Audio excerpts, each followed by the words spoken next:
Hello, everyone. Welcome to this week's FPV Podcast. This week, we're going to be following up on what we did on the last podcast, which is talking about the IDRA Pro Series that's going to be going on at the Dover International Speedway.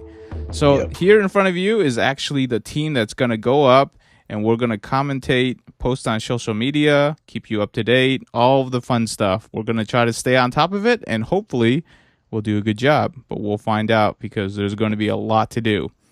Of course, you already know Elvin and I, so we're not going to introduce ourselves because we've been on this forever. So we're going to introduce our newest members. Andrew, say hello. How's it going? My name's Andrew Wiebold. I go by Savage FPV on social media, and I'm the team captain on Team Cora. Cool.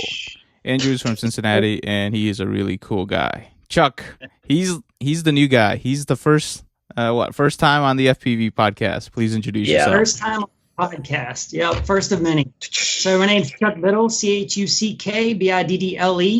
I go by Zelkin FPV. That's Zelkin FPV. I'm more fun fly than a racer, but I'm looking forward to going up to Dover and handling a lot of the video assets and getting some really interesting media created. Pretty cool. So let's go ahead and get into the Dover, which is where we're going to be headed next week, actually. So it's coming up real quick. This is why this is the topic of this show. So what we're going to be doing is we are the commentators. Me and Elvin, we're going to be handling the booth or the stage, and we're going to try to keep the people entertained. Andrew and Chuck, they're going to be the crew that's going to be running around doing the majority of the interviews and most likely all of the social media bits because we're going to be too busy up there trying to keep the crowd entertained. Hopefully. You never know. We'll find out. I'll just blame it on Elvin if nothing works right. Yeah, no problem. All right. So, Elvin, tell me what you think. What do you think of this Dover experiment?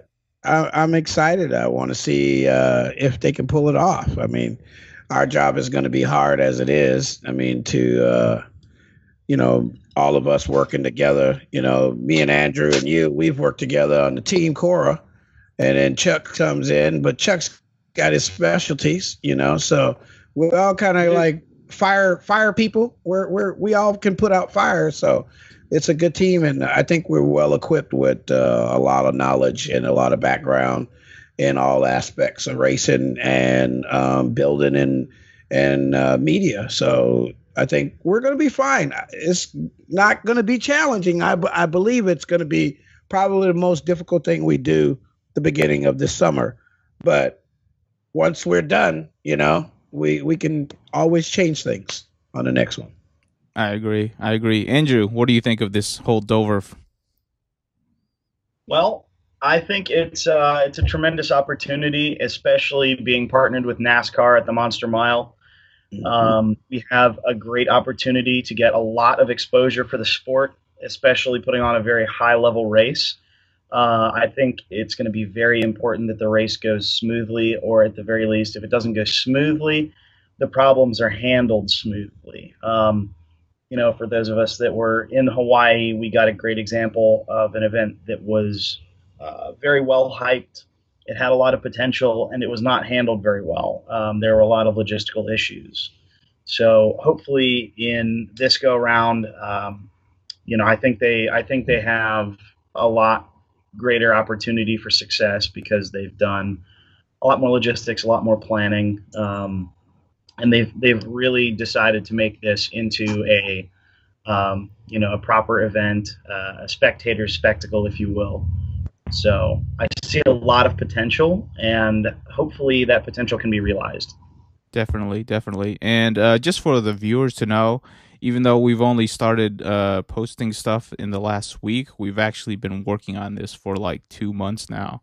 There's been a lot of background work that we've been doing. So don't think that we're just like, oh, yeah, we just decided to get on the bandwagon last week. And that's not how it goes. I actually have some pictures to share. They've already started constructing the track 3 days ago. So I have some pictures to show for that. But Chuck, give us your thoughts. I'm excited because I think this is going to be one of the largest stages where it's just brought to the masses. I know this is about the teams and the racing, but I think it's also going to be about having a semi-captive audience with 3 days of people that are going to be coming and going. So as important as the racing is and having some of the top racers and teams, I'm really excited that people are going to be able to come back because they're there for another event and see the first day and see the second day and see the third day. And my hope is that with what we do, they actually catch to a couple names, that we actually get some of the spectators to be fans of some of the pilots. And I think that's that tie-in that's really going to help instead of just keeping it an FPV community function. So I'm really excited about that. Having that semi-captive audience should really play well into helping the sport. Definitely. And that's one of the focuses of our team, is that we're going to be trying to convert NASCAR fans into FPV fans. Race you know, fans. There we go. Everybody enjoys racing. It's just that our stuff flies and runs into nets and gets annoying. But I'm really excited. I think we all know that the IDRA has tied itself to some really big events. And, you know, they don't have the greatest track record, but what I like about them is in the U.S. In the U.S., okay. But what I like about them is the fact that they go for the risky things to grow the sport. And not a lot of people want that type of exposure because there's a high risk of it not going right, but they keep trying, and that's what I like, and that's why we're in this, because we're hoping to, you know, continue to grow and get all of our names and all of our brands out there. That's the hope anyways. So at the end of this, we'll know whether they learned or they didn't, right? Well, we're going to be a part of this. So the game plan, the game plan going up is that we're going. Me and Elvin, we're actually going to go up a little bit early. We're going to help set up the PA system and the timing system, and then the rest of our crew is going to come up in the. Hey, do we have a nickname for the RV? Absolutely, it is the infamous FPV RV. The FPV RV. This is great because like Andrew really helped us out in this one because he has an RV and we're going to be able to stay right near the track and hang out and just enjoy 3 days. Although, you know, by the end of it, you might not want to be close to us. I hope your shower works. That's all I'm going to say. Case of babies. Okay, I got nothing more to say about that one. But so Mitchell, make sure you get your Mitchell. Okay, so me and Elvin, we're going to be up on the stage, and we're going to try to entertain it like real race days. So we're going to treat this like you would go to an NFL game day event. You know, you're going to have people talking about it on a stage, trying to give you analysis of the race, the pilots, what's going on. That's going to be our job. Elvin, are you excited about your new job? Yeah, I kind of been practicing a lot. You know, you sit here and I watch basketball games and I try to commentate on them, you know, and trying to keep fluid, you know, trying to minimize on the and the uhs and the pauses, you know, trying to keep talking and keep the flow. It's kind of freaking hard. It is really hard. I don't think I'm really good at it either. But you know what? I'm not scared to keep trying. Andrew and Chuck, they're our roaming team, and I'm kind of putting Andrew on the spot because he's actually going to be the one telling all of the story. And I just threw him out there, and he's like, "Andrew, go be the champion." How do you feel about that? I got this. I'm not too worried about it. I've been involved in racing quads for about 2 years now.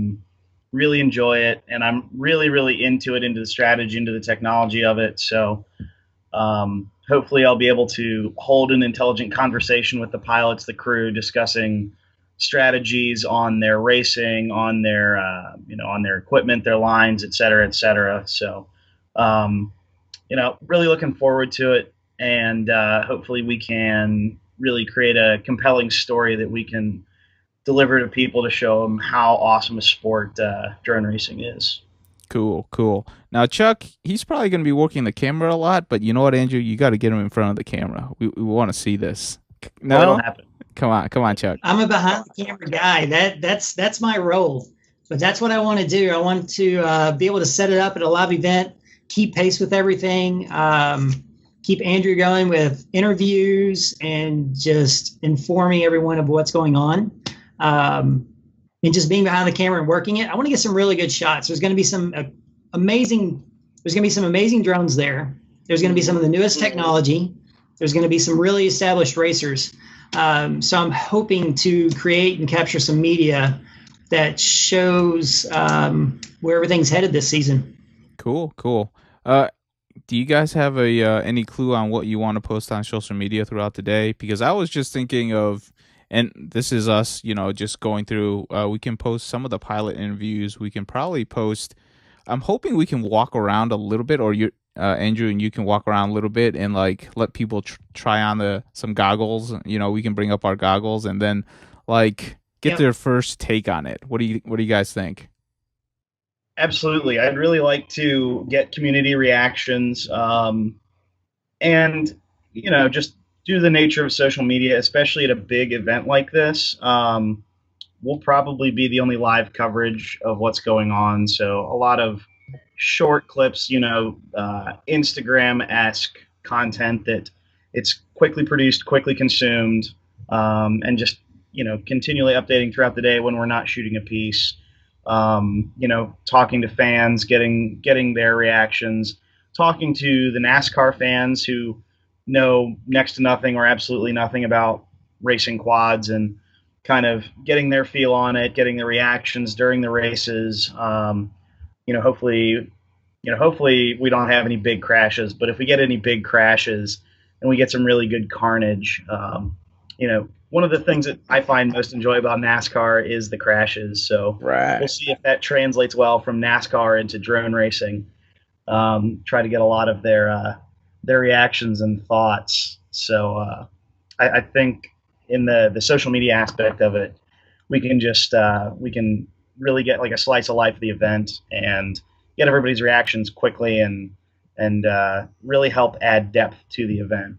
That would be pretty cool. Now, Chuck, I have a question for you. As a person who professionally handles cameras, you've been really linked up with, or, been in tune with the community. Like, in terms of, coverage that comes out of most of these big events, do you think there's, like, always something lacking? Like, there's stuff that isn't being covered that should be, and you're always constantly, like, wondering why isn't it being covered? It's not even so much a matter of stuff not being covered. It's that events are done and there's not filler media to keep events going, which is what we see with the live events. It's going and there's nothing in between. It's going and there's nothing in between. And I think that's something that can be filled as, the business models develop. But as far as what I really want to see, one of my goals is for the fans is I want to take a set of Fat Shark goggles, Fat Shark transformers, and a set of head plays, and put them on the fans, get their response of what they see, and which one that they kind of like the best. And then also I want to see with the pilots flying and everything, if we can't kind of get some people doing the wobble and reaching back to kind of steady themselves. And I think what that's going to do is where you've got just locked in FPV pilots that, they sit there, they lock in, they're flying. You might get a little head motion, but they're just focused.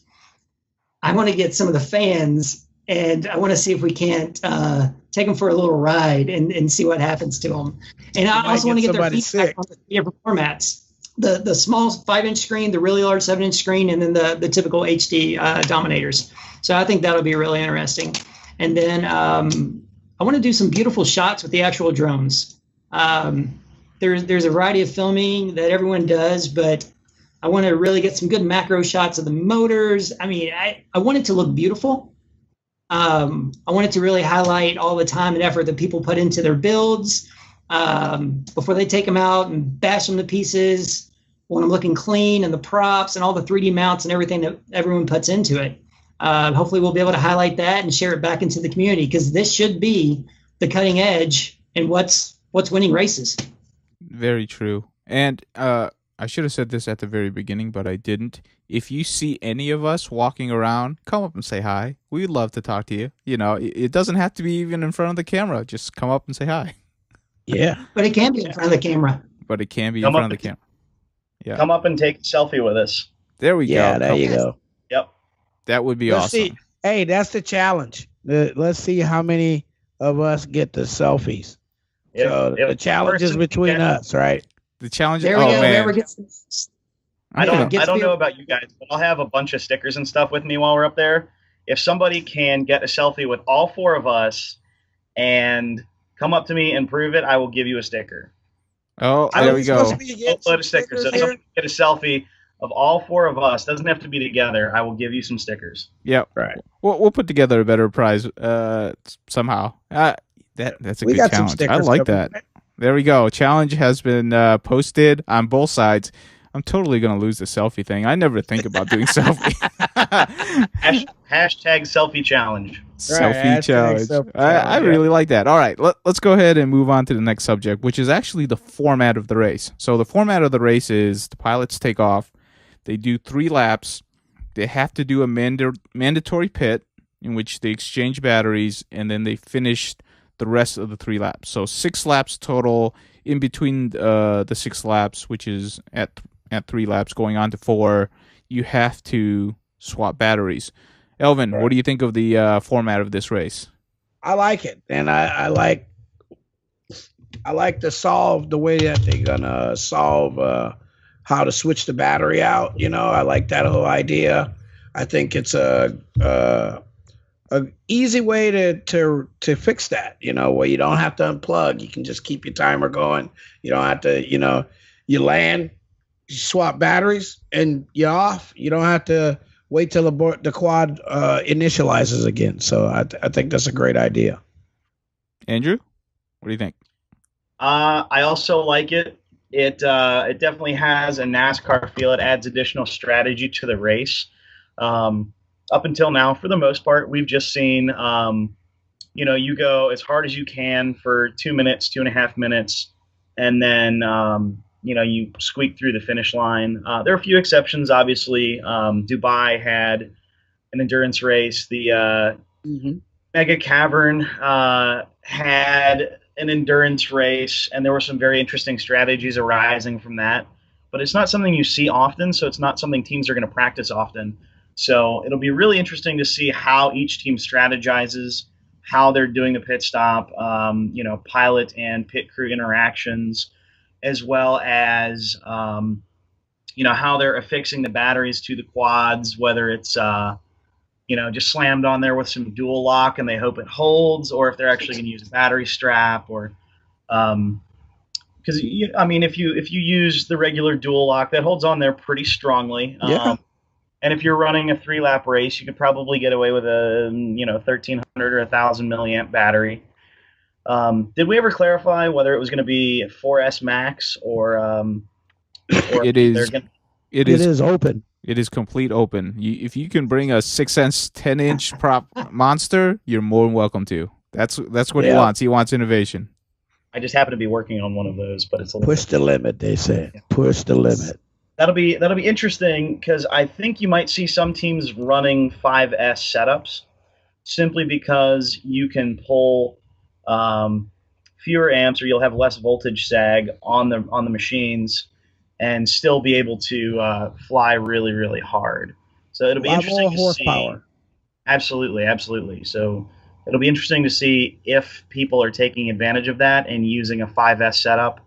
I know the new DRL Racer 3 is designed to run on a 5S battery. It's going to make everything a little bit more exciting. You can push them harder. You'll have less voltage sag. And, on that same vein, if someone's running 6S, they're going to have, more power, more speed. But at the same time, we're not going to be in a gigantic open field. So that might actually be to someone's detriment. It'll be very exciting to see what the strategies are between batteries, pitting, and how they're going to manage that, and communication with their pit crew, and so on and so forth. So it'll be very, very exciting to watch. Very, very planned, hopefully, just like a real NASCAR race. Pretty cool. Chuck? Well, go ahead. Sorry. I don't know if power. Go ahead, Chuck. Go ahead. I was going to say, I wish that instead of it being a mandatory on the 3rd lap, I wish they would have left it open. Whether someone wanted to do it on the 2nd lap or, on the 5th, kind of like the Red Bull rally cars, where they can take the Joker lane whenever they want. Right. The whole thing is, if everyone goes out and someone feels like it's too tight, if they could pit then and go ahead and swap the battery and break with the field a little bit, I think that might mix it up a little bit more. But they went with a set strategy, so it's going to come down to how quick you can change the tire, and maybe not as much strategy with it being forced like that. I kind of agree with you, Chuck, because what's going to happen is that on that third lap, everybody's pitting. So it's going to get a little crowded in one area, and then there's going to be a lot of squirrels running around going, we got to do this as quickly as possible. That'll be fun. How about when they go to take off? Right. I think that might add to the excitement a little bit because you're going to have a lot of traffic in one place. So at least from a spectator's point of view, it's going to be more interesting to watch because these pilots are going to have to navigate through an area that has a lot of activity with quads.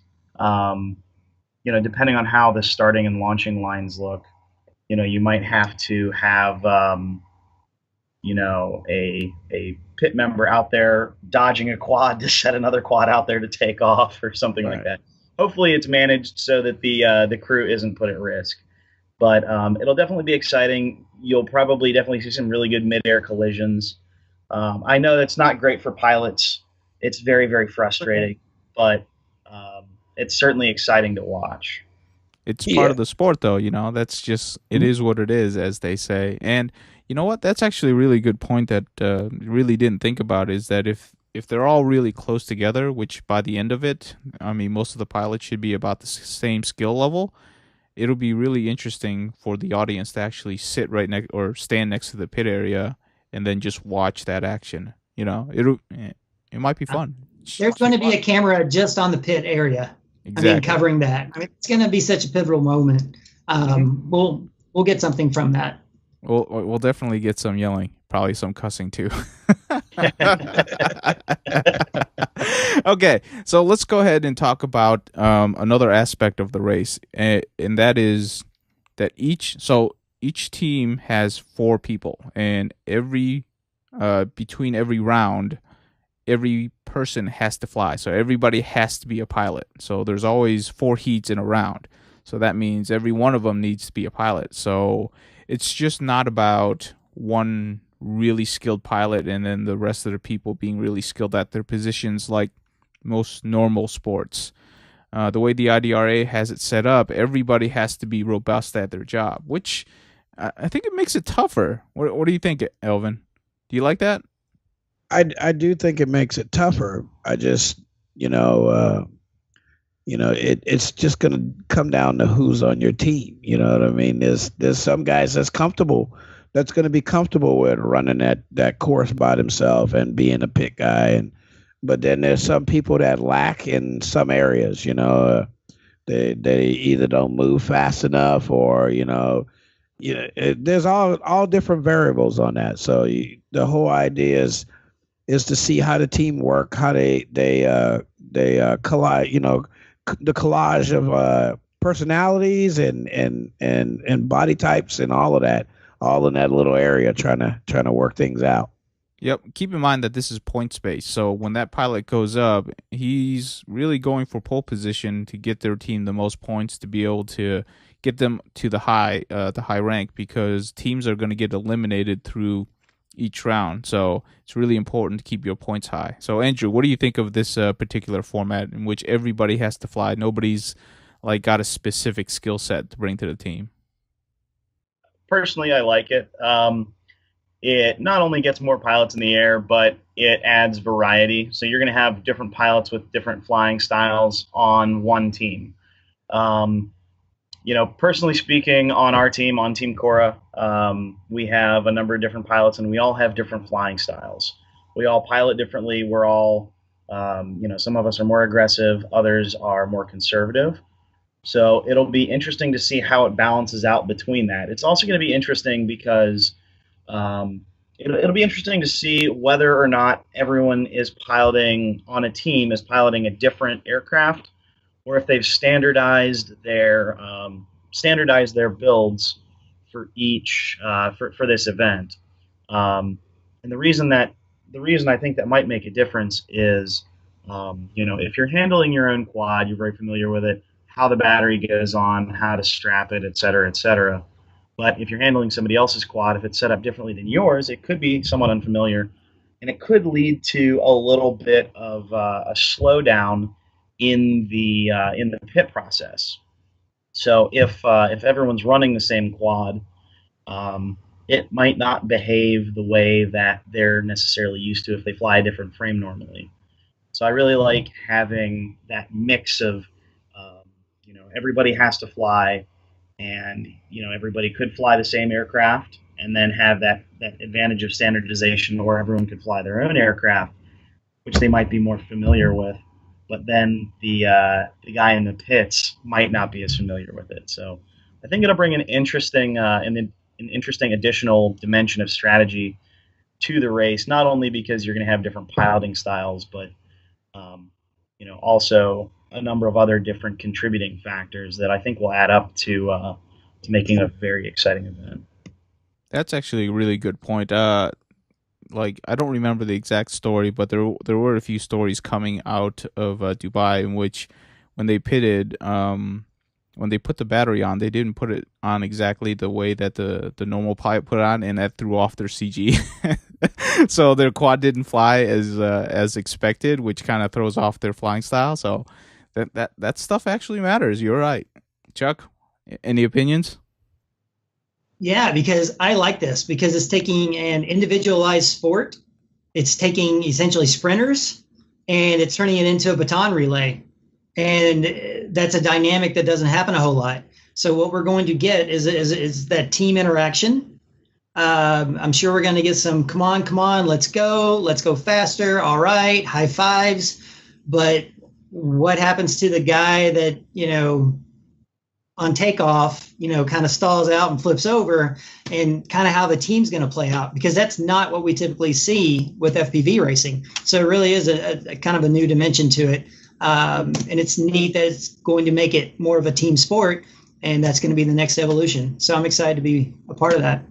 Definitely. And I'm going to feel bad at asking questions about, the pilot that's struggling to keep the, like, they're struggling to get points for the team as a pilot, but they're excelling in anywhere else. It's like he's doing a really good job in all other aspects, but he's not getting us points. And that's going to gnaw on that guy, because, at the end of the day, points counts, And just to let everybody know, fourth place gets 0 points. So it's terrible to be in fourth place. You get no points, okay? So, yeah, that's the same as crashing, basically. So, like, fourth place, you might as well just go for it on the last lap, because it's the same thing. But, okay, cool.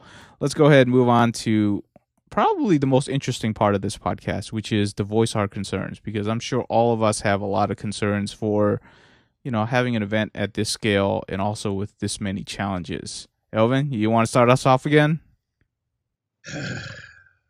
Okay, so is all the stuff going to be ready? That's my main thing. We all go to one of these races, and we've been there, and then all of a sudden we end up, just like we end up as part of the racers, building stuff or putting stuff together or trying to fix or resolve an issue, because the people there didn't plan ahead.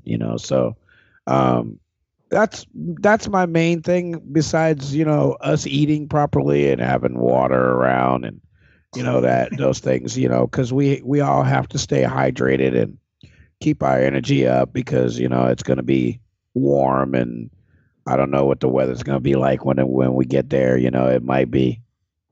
It is June, but it's the first part of June. So I don't. My dad said that it's gonna be a little chilly, but not hot. But he hasn't been there in 30 years.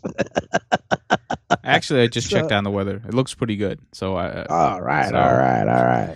Cross our fingers. Keep our fingers crossed, right? Definitely, because like for me and Elvin, we have no canopy, which sucks, because I was hoping for a canopy. He's like, bring sunscreen, Elvin, otherwise we're gonna bake and we're gonna look like a red apple by the time we get out of there. I hate hats. All right, no, Andrew, any specific worries? Color. Well, I hate to keep bringing it up, but after being in Hawaii for Drone Worlds, I do have some worries. Yes, obviously, you're never going to run an event that goes 100% according to plan. It's just not going to happen. But what makes a good event great is when things do not go according to plan. You just roll with the punches. You're able to accommodate that. You have a backup plan, or you devise something that will keep the event going smoothly for the pilots and for the spectators. I think most importantly, the event goes smoothly for the spectators because this is being put together as a spectator sport. This is supposed to be NASCAR in the drone world. Now, if you have, I don't know, 100,000 people at a NASCAR race and you have some large-scale technical issue, they are going to move heaven and earth to correct that issue. And that's why these large-scale events are successful. Obviously, the scale of the event is much larger, but in this case, I think preparedness and having backup plans available, and really just sticking to the rules that they've laid down, especially in terms of like if you're a pilot experiencing video issues, give that pilot a minute to sort it out. If not, unplug your quad, step off the line. You can't have these delays of 5, 10 or more minutes where someone's messing around with their quad because something's broken on it. You need to enforce some kind of rule on that just to keep the action moving. Because if there aren't quads flying, the spectators are not going to be interested. We can have color commentary, we can be interacting with the audience, and that I think is going to be very important to bridge that period of event activity. But if it goes on too long and you don't have drones screaming through the air at 80 miles an hour, it's going to be very difficult to keep their attention. And also, if you do run into, you need to have, obviously these pilots are going to be at the top of their game. They're going to be prepared. Their equipment's going to be functional. They're going to be familiar with their aircraft. They can set the right channel, so on and so forth. But, it's important to make it easy for the pilots to retrieve their quads quickly, just keep going in an organized fashion to get all the pilots through, because if the event is dragging on for the pilots, they're going to be getting more and more irritated, and it just needs to flow smoothly and present a good finished product. I think that's my main concern. Definitely. And here's the funny thing is that this is a big race, but really in essence, you can treat it almost as a 16 pilot race, which if you think about it, that's not really a whole lot of people to have to cycle through. So like in terms of cycling, so long as, RF isn't the issue, which I'm sure Chuck will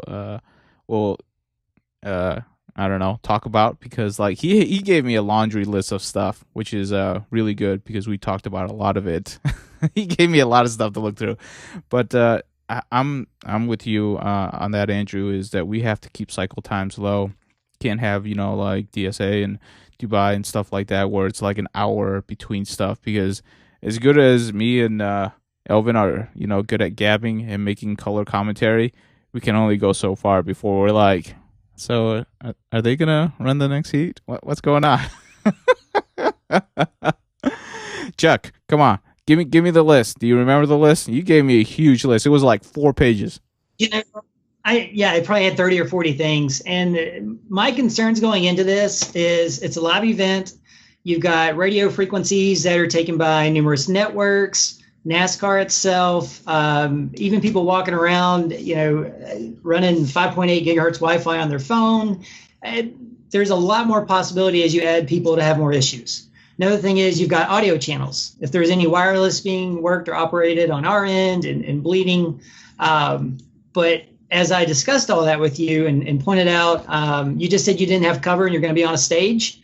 So as it's bouncing from sun to shade to completely overcast, we'll find out why it would have been nice to have had Chade. But the fact of it all is, and I think the reason I'm brought on is I've been doing live events for 10 years.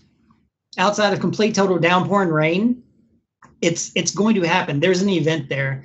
And I think that between the technical side of it, with just being able to film it, capture it, your all's experience as far as, calling the race and commentary and everything, I think it's going to go good for us.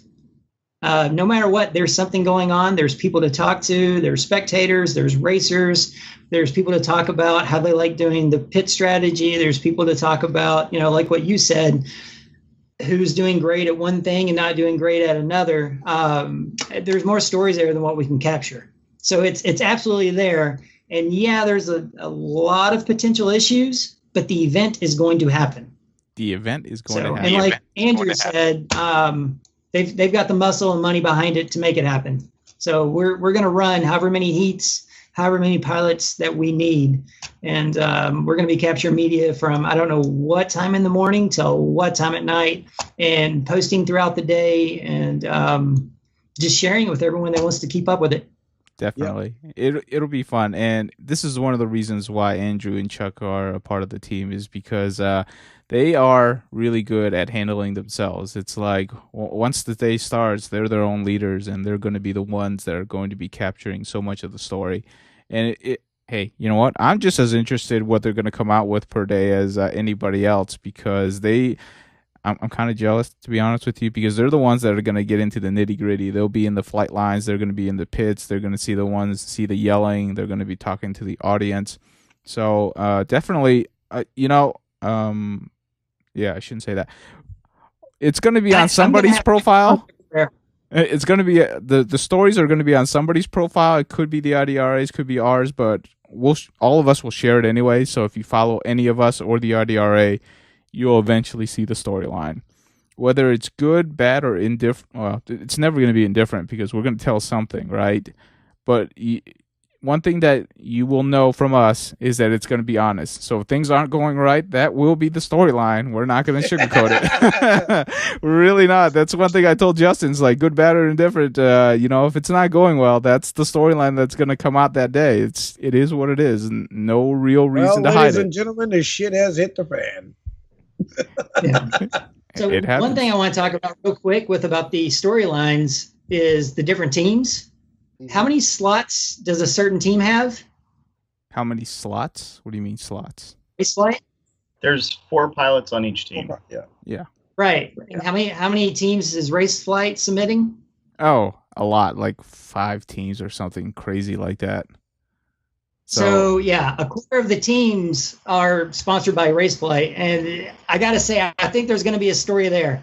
I think Preston and his team, not just with what they do for the community, what they put out, and what they say, but I think what they're putting into this race and the chunk. I mean, they bought a quarter of the lottery tickets with their technical backing and everything. So I'm really interested to see how that's going to come to fruition. And I'll tell you, that's definitely one of the stories I want to kind of follow, is how those 4 or 5 teams do against the others. That will be an interesting storyline. It'll be interesting to see what comes out of that. I actually don't know. That's information that's, just super information. It's like he bought a lot, and then we'll see what he comes up with. That's actually kind of interesting. You're probably right. We'll find out when we get there. One thing, is flying race flight? So it's race flight guys, but that doesn't mean that everybody on the other teams aren't running race flight, right? So I don't know. That could be because I'm a race flight nut. I love it. You're if it's free, you're a nut of that. No, I'm kidding. Wow. Yeah, I'm kidding, Elvin. I'm kidding. I don't like beta. I don't like clean flight, and I don't like beta flight. Salt on it some more. Come on. Okay, so one thing to know is that we've been concentrating a lot about the racing. There's actually more stuff to do there than just the racing. There's going to be plenty of booth setup. There's going to be stuff to see for your children. So, come for the racing, but, don't forget all of the tents that are going to be set up to the left of the track, because there's going to be plenty of stuff there to see as well. The reason why it's 150. Honda, Acme. Yeah, so the reason why it's only 150 feet by 150 feet is the other 150 feet by 150 feet is full of tents, probably sponsors and whatnot, and the teams. So come by, say hi, get a signature. You know what? We got to do that. One of you's got to carry around a jersey and get everybody's signatures like we did in Worlds or something like that. It's like get a memento going home or something like that. But that I don't know. Last day we all should do it.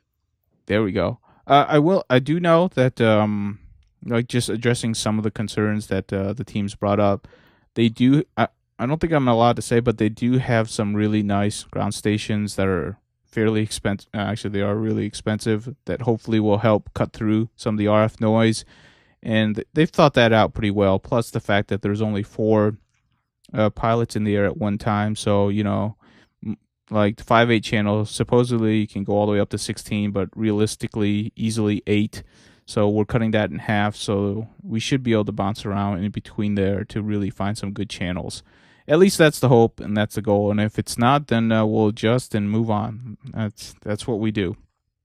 I've been organizing stuff since for 10 years, maybe only 2 years in FPV, but I can tell you that in any big event, nothing ever goes right. There is no event that goes right. You're lucky if it goes 60% right. And if the people that go there don't notice anything going wrong, then you've done your job really well, because that means you masked it. Other than that, you just hope and pray and keep moving forward. Okay, so we kind of went through the challenges first. I just want to very briefly want to hear what you're excited about seeing. Are you excited to see specific pilots, the racing, the new format, just being at the event? What are you most excited about when you get up there? Elvin, you want to start off? I really, I'm just excited to be in the venue. The Monster Mile is something that I've watched before, so I kind of, I'm kind of interested in it. I'm not a full-fledged NASCAR fan, I watch it every weekend, but, there's some races that I don't miss, the Daytona 500 is one, the Indy is another one. The Le Mans 24 hours. Those are races. If I'm not watching it, I'm keeping tabs on what's going on. I do have my favorite drivers in different aspects of those racing organizations. So I'm just excited about being there and being around all of those peoples and the opportunity to reach out and share our new sport. Cool. Thank you, Evan, for sucking up to our sponsors. I can always count on you for that. I'll get it. I'm not kidding, but I'm kind of kidding. Andrew, what are you most excited about when I said, hey, Andrew, you want to go up and be the man? Well, I mean, I'm excited to be at an event like this. This has the potential to be one of the turning points in this sport becoming more mainstream. This is a very logical pairing. And obviously I'm excited to be at the Monster Mile. It's an awesome track. And it's a tremendous opportunity both for me and all the pilots that are participating, as well as the fans that are there. They're going to get to see something that's really hasn't really happened before. Partnering with something as big as NASCAR. So hopefully we'll be able to get a lot of people involved, a lot of people that really weren't familiar with drone racing. So I'm excited to see them kind of catch the spark, and maybe decide to either pursue going out and getting their own FPV quad, or watch something that we put out, or maybe find another race and go to that, or post about it on Facebook, share it with their friends. As long as it's running smoothly and we're conducting ourselves in a safe and professional manner, I think any media coverage that we get just through viral social media is going to be tremendous for the sport, because there's going to be 100,000 people at this race, 50, 100,000. I don't know what the capacity there is, but 120, and they do fill up. Yeah, so we'll have just by exposure, we're going to be seen by thousands and thousands and tens and thousands of people. So this is really one of our best opportunities to present ourselves to the public at large. So I'm very excited that we get to be a part of that, and we're kind of a part of history. Chuck, what do you got?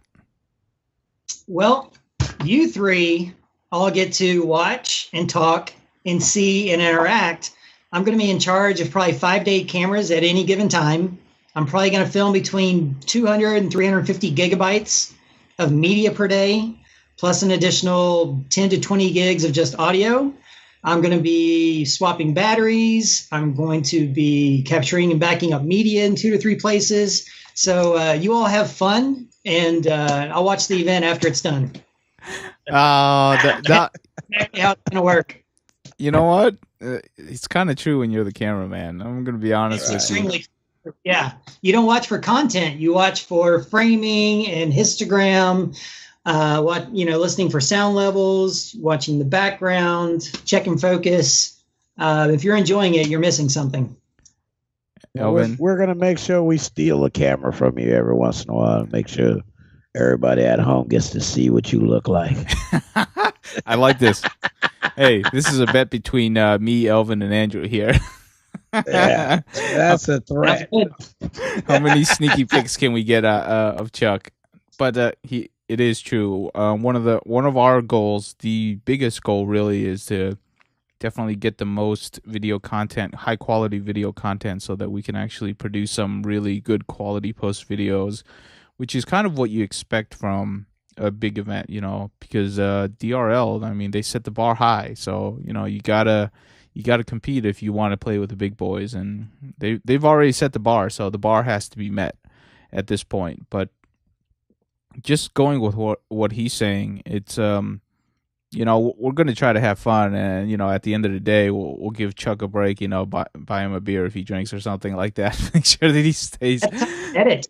There we go. That's time to edit. Oh my gosh, he's a workaholic machine.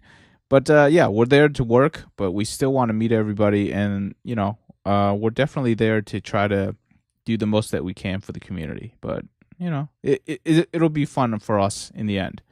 Now, just kind of wrapping up, a few fan questions, or a few questions that we got from our social media.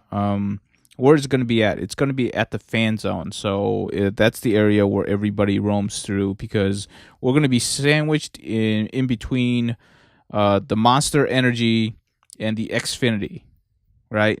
So that is kind of like Main Street for the fan zone. So guaranteed at least 70 to 80,000 people will roam through. If you've never been to a NASCAR event, you don't stay at the track the entire day. You will be bored to death if you do that. It's like an extended it's like an extended football game, which you tailgate. And part of tailgating is you get to walk around and go see all the fan zone stuff, which is that area is like a football field, in size.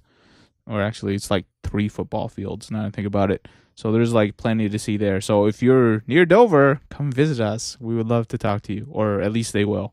We're going to be up in the booths trying to keep track of all of this and have fun.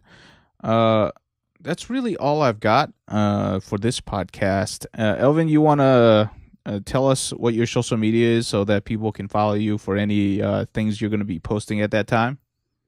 Yeah, okay. First of all, choose a social media and actually post to it.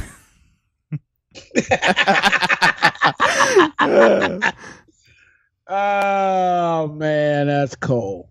But you're right. So real quick, I have a question for you that a lot of people might be wondering. Yeah. Have they posted the pilot lists and all of the teams and so on and so forth that are in this race yet? I've asked. That's still hush hush. And it's one of the things that you'll probably see at the beginning of next week that'll come out. And some of it has to do with, final arrangements. And the other fact is that the way Justin wants to do it is he wants to post everybody. I guess he doesn't want one team hogging more of the limelight because they got it out there first, even though that's the way I would want it, because I would love to be able to announce some of the teams on this podcast right now and kind of go through some commentary of what we think of each team, but can't do it, unfortunately. Good question, though. Actually, anybody else have any questions for me? We might as well do this now before we go into social media profiles. Chuck, you got any questions for me? No? Man, he's being nice. Okay, what do you got, Elvin? What social media account? Twitter, Miyagi FPV, Instagram, Miyagi FPV, YouTube, Miyagi FPV. Hey, if you say all three of those, I'm gonna stick with that. The whole. I expect you to post on all three of those. Well, one I only got to worry. I don't have to worry about because it'll. If I post on Instagram, it automatically posts to Twitter. So. Okay, sure. Andrew, as you're going through the day, which one would you be posting on? I'll probably be posting on my Instagram most. That's Savage FPV. I'll probably be posting on Facebook a lot too.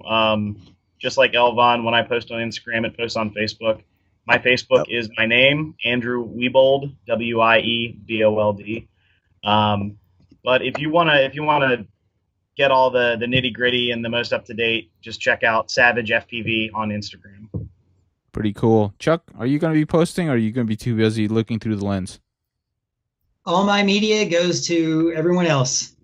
He is such a nice guy. I'm going to steal Chuck's phone and just double every time I take a shot with mine, I take a shot with his. That'd be awesome. That's right.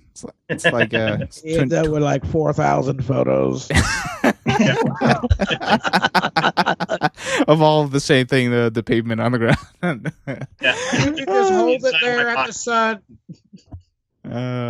That's so funny. I'm probably only going to be posting to the FPV podcast group. That's where I'm going to try to centralize anything that I'll be posting, and then I'll just share it out from there. I'm pretty sure everything is going to end up being at the IDRA's pages. He's got like 4 of them. So you can just follow the IDRA group's pages, and you'll probably eventually get the same thing.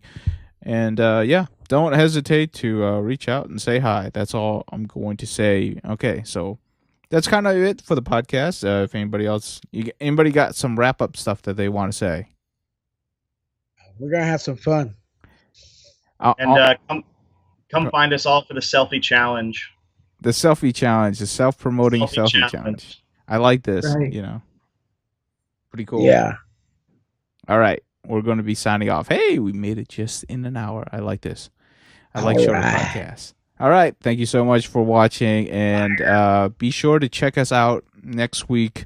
I think we're going to be posting like daily vlogs. So like expect a lot of shorter form podcasts, at least from me, like 10 to 15 minutes. If you don't like those, then just ignore those and wait for your weekly long-form podcast on Saturdays. We do have, I don't think we'll be skipping a week. We're kind of ahead anyways.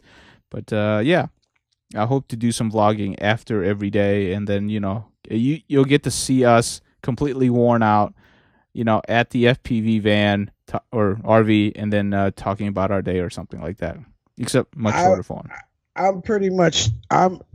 My stuff starts tomorrow. Post it. Yes. Hey, Andrew, how long of is the drive? It's 9 hours, right? GPS says 9 hours. The DRP says probably a little longer than that. I got to listen to wise country music for 9 hours. I do not listen to country music. Although... we can talk about that. Veto. Veto, there we go. It has been vetoed. We're gonna have some fun up there, and I don't know, if you're in Dover, you can also stop by the RV and say hi too. I'm sure we'll be out there with camp chairs, enjoying ourselves after the event. I dare somebody to come out and challenge Y to dance. What? Get out! You're fired. You're not. I want my plane ticket back. You're not coming. We'll leave it. Okay. New rule. This is a 3-man show now, so we've decided to drop one person. I'm kidding. All right, we're signing off. Thank you so much for watching, and definitely watch out for more content in the coming week.